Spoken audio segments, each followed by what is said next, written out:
শুভ দুপুর বন্ধুরা, আশা করি সকলে ভালো আছো, সুস্থ আছো এবং বিন্দাস আছো। আমি গুঞ্চু চলে এসেছি অনেক দিন পর ব্লগ নিয়ে।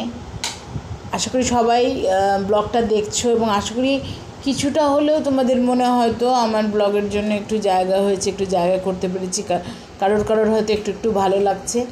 আস্তে আস্তে চ্যানেলটাকে এগিয়ে নিয়ে যাওয়ার জন্য তোমাদের সহযোগিতা অবশ্যই প্রয়োজন, তাই সবাই লাইক করে, শেয়ার করে, সাবস্ক্রাইব করে পাশে থেকো।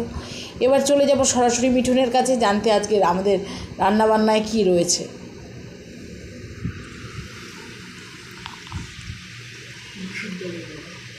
নমস্কার বন্ধুরা, দুপুরে খাবার দাবার নিয়ে এসে গেছি আমি মিঠুন। প্রথমেই আছে আমাদের সাদা ভাত, আছে মসুর ডালের বড়া পেঁয়াজ দিয়ে, পেঁয়াজ রসুন দিয়ে, সঙ্গে আছে চিংড়ি মাছের ঝোল, এটাও পেঁয়াজ রসুন দিয়ে। এটাই আজকে আমাদের দুপুরের মেনু। দেখতে থাকো, ফিরছি নতুন একটা ব্লগ নিয়ে অন্য কোনো দিন। ততক্ষণ পর্যন্ত থ্যাংক ইউ।